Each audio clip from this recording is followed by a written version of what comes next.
27 मार्च 1977 जब रनवे पर टकराए दो बोइंग 747 583 लोगों की मौत। सोचिए, एक ही रनवे पर दो विशाल यात्री विमान मौजूद हों, मौसम खराब हो, सामने का विमान दिखाई न दे रहा हो और कुछ ही सेकंड में ऐसी घटना हो जाए जिसे दुनिया आज तक भूल नहीं पाई। 27 मार्च 1977 को स्पेन के टेनेरिफ द्वीप पर ऐसा ही हुआ।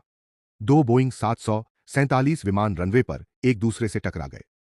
इस भयानक हादसे में 583 लोगों की मौत हुई। लेकिन सवाल यह है, आखिर दो इतने बड़े विमान एक ही रनवे पर कैसे आ गए और इस हादसे से विमानन की दुनिया ने क्या सीखा? आइए जानते हैं इस हादसे के 10 सबसे महत्वपूर्ण और दिलचस्प पॉइंट। यह हादसा स्पेन के टेनेरिफ द्वीप के लॉस रोडेओस एयरपोर्ट पर हुआ, जिसे आज टेनेरिफ नॉर्थ एयरपोर्ट के नाम से जाना जाता है। उस समय यह एयरपोर्ट आज की तुलना में काफी छोटा था और अचानक वहां बहुत सारे विमान पहुंच गए थे। उस दिन पास के ग्रान कानारिया एयरपोर्ट पर एक बम धमाका हुआ था।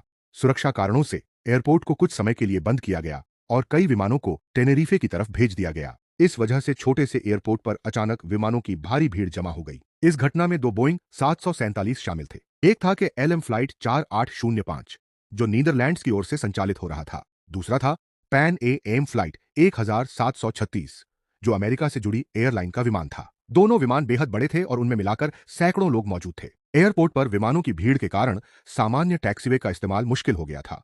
केएलएम विमान को रनवे पर आगे बढ़कर टेक ऑफ की तैयारी करनी पड़ी। इसी दौरान पैन एम का विमान भी उसी रनवे पर मौजूद था और आगे निकलने के लिए रास्ता तलाश रहा था। यहीं से स्थिति बेहद खतरनाक बनने लगी। हादसे के समय घना कोहरा छाया हुआ था। यही सबसे बड़ी समस्याओं में से एक था कि एलएम के पायलटों को रनवे पर मौजूद पैन एएम विमान दिखाई नहीं दे रहा था। दूसरी तरफ पैन एएम के क्रू को भी सामने मौजूद के एलएम विमान साफ दिखाई नहीं दे रहा था। दोनों विशाल विमान एक ही रनवे पर थे, लेकिन खराब दृश्यता के कारण खतरा समय रहते समझ नहीं आया। इस हादसे की जांच में रेडियो संचार को बहुत महत्वपूर्ण माना गया। कॉकपिट और एयर ट्रैफिक कंट्रोल के बीच हुई बातचीत में ऐसा भ्रम पैदा हुआ कि केएलएम विमान के क्रू को लगा कि टेक ऑफ के लिए स्थिति साफ है, लेकिन वास्तविकता यह थी कि पैन एएम विमान अभी रनवे पर मौजूद था। कुछ ही सेकंड बाद स्थिति नियंत्रण से बाहर हो गई। जब पैन एएम के पायलटों को सामने के एलएम विमान नजर आया, तब उन्होंने टक्कर से बचने की कोशिश की कि एलएम विमान के क्रू ने भी विमान को ऊपर उठाने की कोशिश की, लेकिन दोनों विमानों के बीच दूरी बहुत कम बची थी। इतने बड़े विमान को अचानक रोकना या दिशा बदलना संभव नहीं था।